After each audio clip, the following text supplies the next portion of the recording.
Pregame.com.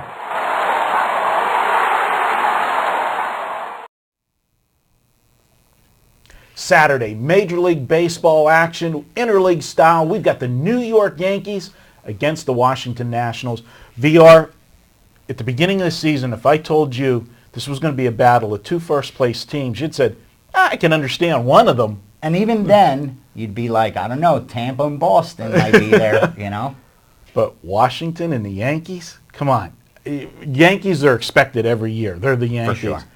The Washington Nationals, they're doing some amazing things. And I want to, this is going to be your pick, so I'll let you get to this in 1 second. But I want to ask you something about Washington that, is being a guy that reads the market, like I do. And that I constantly, Washington's not getting any respect with the wise guys. No. And every day I see moves that are, going against Washington. It makes you think the other side's the right side. Washington just keeps getting the money. Are they just this far off on this team? I think it's a little bit of both.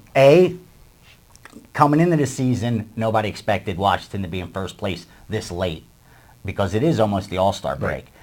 But I think it's more of the Sharps thinking we've got to see a regression with this team. And here's why. I always talk about in the videos Pythagorean over-under. That's based on runs scored, runs allowed. What should the team's record actually be? And it's pretty accurate. And when you look at Washington, it reflects that they've won 7.5 more games than they truly should have. And that's the 5th highest in Major League Baseball. So to me, it looks like the Sharps are saying, okay, this team is a quality team, but if you miss the train, it may be too late right now. And with the injuries they're having, if you look, so many of their guys are now in the 15-day DL. Mm-hmm. I just think they're afraid to jump on too late. Like if you didn't have that crystal ball early, you don't want to be the last guy jumping on the train, is what I think. Well, I mean, just last week or so, they played a series in Atlanta, and every single game, Atlanta's was getting steamed against Washington, and Washington just kept, slapping them up alongside the head. And the public's not making money off Washington either. I mean, when you get so used to fading a team for so many years, it takes a lot to change the perception in the betting market.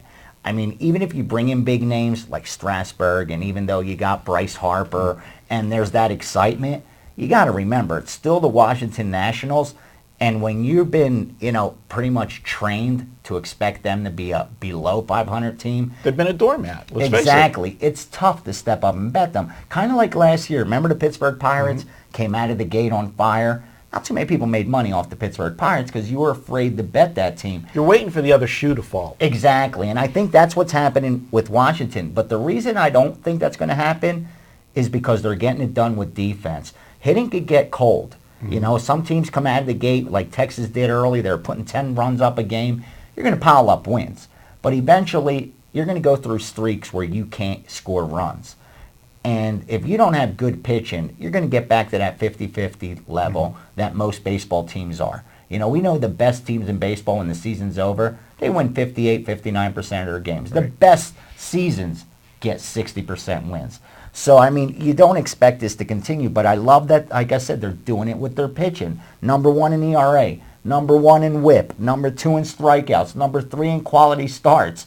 When a team's pitching like this, even if their bats go cold, they're going to be able to pull out some games. You're staying. You're in that 7th inning, and it's a 3-2 ball game. You've got a chance. You got a shot. Right. Exactly.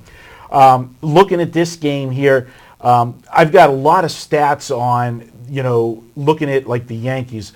Guys have heard me on podcasts before. The Yankees are like day and night. Yeah. In day and night games. They're a few games over 500 at night. But in day games, the last 2 seasons, 54-20. This is a day game on Saturday. So they, for whatever reason, they play so much better baseball in day games. You're in New York. You're sitting on the bench and you're like, I'm going to go to the strip club tonight. You get happy. You ever think of a thought of something coming up? And you get usually happy. A buffet. Yeah, exactly. And your adrenaline starts pumping. Well, I think for this team, they're thinking the nightclub, the strip club. And they're like, let's go out there, kick some ass, and go out and celebrate. Get this done and go. I think that's what it is. You might have just nailed it. I've been battling, trying to figure it out. They got better eyesight. I don't know. That's good. the pitching matchup here. What's your play here? And then I'm going to give you some stats. I'm going to tell you, I really like the under in this game. I'm hoping the line comes out 8.5 because you have Pettit and Zimmerman, and although they're having good seasons and their numbers are good, they're not the ace for either club right now. And because of that, I'm hoping to get 8.5. Even at 8, which I think the over would be favored, if I could get plus money, I think even there it'd be worth a play because I think there's a ton of value on this under. When you think of Yankees, number one, you're always going to get value on the under because you think of offense when you think of the Yankees. But this year, I mean, they're only 7th in runs per game, and usually they're a top 2 or 3 team. More importantly, they're not stealing bases, both of these teams. You got Yankees 25th in Major League Baseball, Washington 24th in Major League Baseball.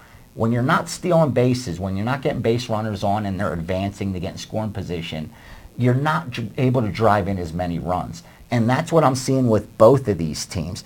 And when you look at the Yanks, there's another team where Pythagorean over-under suggests they're playing above their heads. They're +6, meaning they've won 6 more games than they really should have based on the statistics. When you look at these starting pitchers, you got great ratio of walks to strikeouts. Neither guy gives up a lot of hits. Pettit, 7 hits per 9 innings. Zimmerman, 8 hits per 9 innings. It just has the makings of a first place versus first place battle on Saturday afternoon on Fox. We're going to see a pitcher's duel. We're going to see one of these teams win 2-1, 3-2, one of those kind of games. Okay, well, I don't want to play devil's advocate, but I got a couple stats here that a little bit concerning. All right. That's what we're here for. First of all, Pettit, he left his last start with a bruised left hand.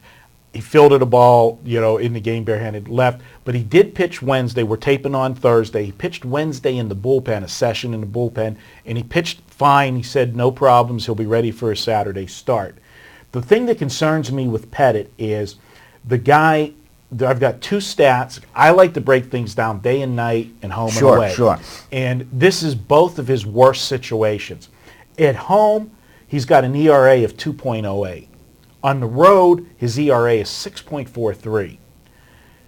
At night, he's got an ERA of 2.15, but in the daytime games, his ERA blows up to 4.38. So that's a little bit of a concern. Sure, on the Yankee side. On the Yankee side. Now, for Zimmerman, this supports you. Zimmerman, his last 10 starts, 8 of them he's given up 3 runs or less. And that's just what we talked about with this pitching staff.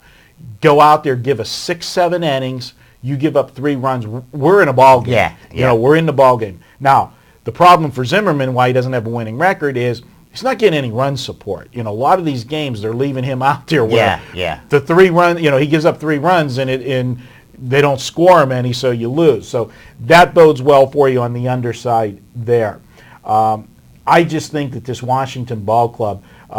Personally, I agree with you, the line at 8.5. That's where I set the over-under. As far as the game itself, I set it at the Yankees at 115. This is one of those games, Ace, that either team could be favored. Sure. To be honest with you, I think Washington should be the favorite in this game. They're playing at home. They're 18-10 at home. They're in first place. The way they're playing, they've won, 8 out of 10 games? They should be favored. But it's the Yankees. They're not going to be dogs too often. And it's Pettit. It's one of these ones where I think they could make the Yankees $1.15. And as we talked about, Washington's still not getting the respect.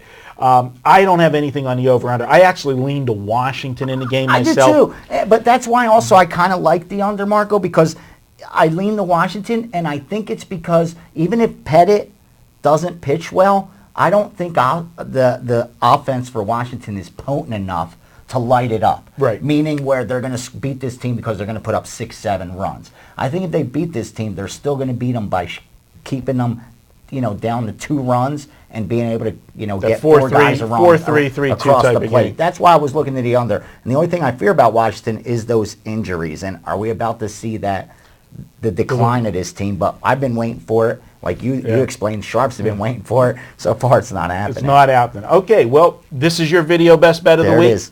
Under. Vegas Runner says take Yankees, Washington on Saturday afternoon. Go under the total. We're projecting it at 8.5.